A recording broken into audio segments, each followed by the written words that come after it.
নমস্কার বন্ধুরা, শ্রাবণী রান্নাঘরে আপনাদের সবাইকে স্বাগত জানিয়ে আমি আবারও একটা রান্নার ভিডিও নিয়ে আপনাদের সামনে চলে এসেছি।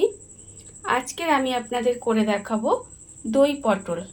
বাড়িতে থাকা মাত্র কয়েকটা উপকরণ দিয়ে কত সুন্দর একটা দই পটল বানানো যায় সেটা আমি আজকের আপনাদের দেখাবো। তাহলে চলুন এটা আমি কিভাবে বানাই সেটা আপনারা দেখে নিন।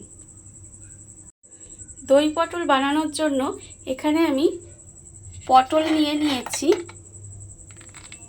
আর পটলটা আমি এখানে একটু বড় বড় সাইজের পটল নিয়েছি। পটলটা আমি খুব ভালোভাবে খোসাটা ছাড়িয়ে আর দুই দিকটা একটু কেটে নিয়েছি। এইবারে আমি পটলটার মধ্যে দিয়ে দেব নুন। এখানে আমি আন্দাজ মতো নুন দিলাম, আর আমি দেব এখানে অল্প সামান্য একটু লঙ্কার গুঁড়ো, আর আমি এর মধ্যে দেব অল্প একটু সর্ষের তেল দিয়ে প্রথমে পটলটাকে খুব ভালোভাবে মাখিয়ে নিতে হবে। সমস্ত মশলাগুলো পটলে মাখিয়ে পটলটা আমি রেখে দিয়েছি, আর অন্যদিকে গ্যাসটা অন করে একটা কড়া বসিয়ে নিয়েছি। এইবারে আমি এর মধ্যে দিয়ে দেব সর্ষের তেল। এখানে আমার প্রায় 4 চামচ পরিমাণে সর্ষের তেল দেব। দিয়ে তেলটাকে প্রথমে আমি একটু গরম করে নেব।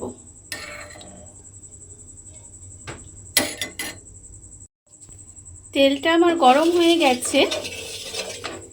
এইবারে আমি যে পটলগুলো আমি এখানে মশলা মাখিয়ে রেখে দিয়েছিলাম সেই পটলগুলো একটা একটা করে আমি তেলের মধ্যে দিয়ে দেব। দিয়ে পটলগুলো আমি একটু লাল করে ভেজে নেব।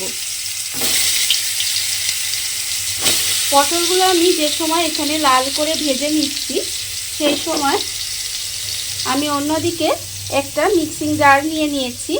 এইবারে আমি এর মধ্যে দিয়ে দেব অল্প একটু পেঁয়াজ, আর দিয়েছি অল্প একটু আদা আর 3 কোয়া মতো রসুন। এইগুলো দিয়ে আমি একটা পেস্ট বানিয়ে নেব। মিক্সিং জারের মধ্যে পেঁয়াজ, আদা আর রসুন দিয়ে একটা পেস্ট আমি বানিয়ে নিয়েছি। আর অন্যদিকে এখানে পটলটাও আমার খুব ভালোভাবে ভাজা হয়ে গেছে। এইবারে আমি ভাজা পটলগুলোকে আলাদা করে তুলে রেখে দেব।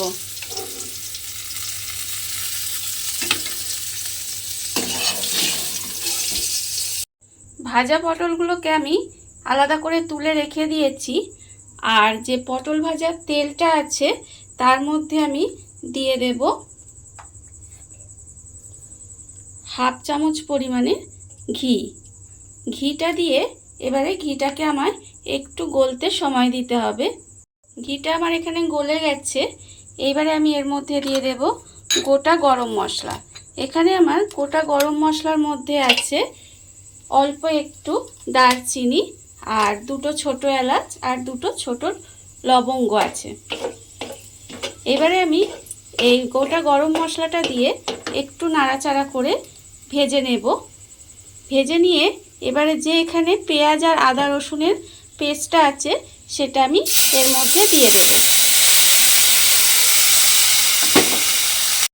পেঁয়াজ আদা রসুনের পেস্টটা দিয়ে খুব ভালোভাবে একটু কষিয়ে নিতে হবে প্রথমে, যাতে রসুনের যে কাঁচা গন্ধটা সেটা চলে যায়। পেঁয়াজ আদা রসুনটা খুব ভালোভাবে কষিয়ে নিয়েছি। এইবারে আমি এর মধ্যে দিয়ে দেব কাজু বাদাম বাটা। এখানে আমি 4-5টার মতো কাজু বাদাম একটু বেটে রেখেছি, সেই কাজু বাদাম বাটাটা এর মধ্যে দিয়ে দিলাম। আর আমি এখানে দেব পোস্ত বাটা। এখানে আমার প্রায় 1 চামচ মতো পোস্ত আমি বেটে রেখেছি, সেই পোস্ত বাটাটাও আমি এর মধ্যে দিয়ে দিলাম। দিয়ে এবারে খুব ভালোভাবে আমাকে মশলাটা কষিয়ে নিতে হবে। পোস্ত আর কাজু বাদামটা দিয়ে খুব ভালোভাবে একটু মশলাটা কষিয়ে নিয়েছি। এইবারে আমি এর মধ্যে দিয়ে দেব কাঁচা লঙ্কা বাটা। এখানে আমি দুটো কাঁচা লঙ্কা বেটে রেখেছি, সেই কাঁচা লঙ্কা বাটাটা আমি এর মধ্যে দিয়ে দিলাম। আর আমি এর মধ্যে দেব আন্দাজ মতো নুন,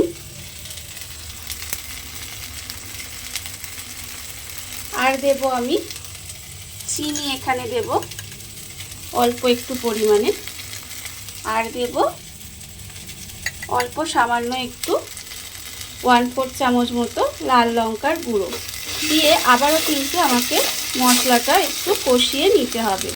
মশলাগুলো দিয়ে খুব ভালোভাবে কষিয়ে নিয়েছি। এইবারে আমি এর মধ্যে দিয়ে দেব টক দই। টক দই এখানে আমি প্রায় 2 চামচ মতো টক দই ফেটিয়ে রেখে দিয়েছি। সেই ফেটানো টক দইটা আমি এর মধ্যে দিয়ে দেব।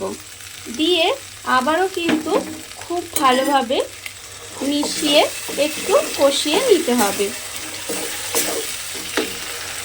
মশলাটা আমার খুব ভালোভাবে কষানো হয়ে গেছে। এবারে আমি এর মধ্যে বাটি ধোয়া যে টক দইয়ের যে বাটি ধোয়া জলটা, সেটা আমি এর মধ্যে দিয়ে দিলাম। টক দইয়ের বাটি ধোয়া জলটা আমি এর মধ্যে দিয়ে দিয়েছি। এইবারে আমি এর মধ্যে আর একটু জল দেব, অল্প সামান্য একটু ঈষদুষ্ণ গরম জল দিলাম। দিয়ে এবারে এই গ্রেভিটাকে একটু ভালোভাবে প্রথমে ফুটতে দেব। গ্রেভিটা আমার একটু ফুটে ঘন হয়ে গেছে। এবারে আমি এর মধ্যে যে পটলগুলো আমি এখানে ভেজে রেখে দিয়েছিলাম, সেই পটলগুলো আমি এর মধ্যে দিয়ে দেব। দিয়ে গ্যাসটা কমিয়ে দিয়ে আমি একটু রান্না হতে দেব, যাতে পটলগুলো খুব ভালোভাবে সেদ্ধ হয়ে যায় এবং পটলের ভিতরেও মশলাটাও ঢুকবে। সেই জন্য আমি গ্যাসটা কমিয়ে এইভাবে কিছুক্ষণ রান্না হতে দেব। ভাজা পটলগুলো দিয়ে গ্যাসটা কমিয়ে কিছুক্ষণ ঢাকা দিয়ে এইভাবে প্রায় মিনিট 10 মতো রান্না করে নিয়েছি। এর ফলে পটলগুলো সেদ্ধ হয়ে গেছে আর গ্রেভিটাও খুব ভালোভাবে ঘন হয়ে গেছে। এইবারে আমি এর মধ্যে দিয়ে দেব গরম মশলা গুঁড়ো।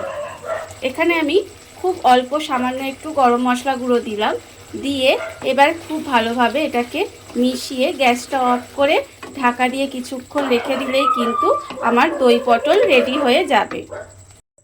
দেখুন বন্ধুরা, বাড়িতে থাকা অল্প সামান্য উপকরণ দিয়ে কত সুন্দর একটা দই পটল তৈরি হয়ে গেছে, আপনারা দেখতেই পেলেন। আর এই ভিডিওটা যদি আপনাদের ভালো লেগে থাকে তাহলে লাইক করবেন, কমেন্ট করবেন আর সাবস্ক্রাইব করবেন আমার চ্যানেলকে। আজ এই পর্যন্ত, নমস্কার।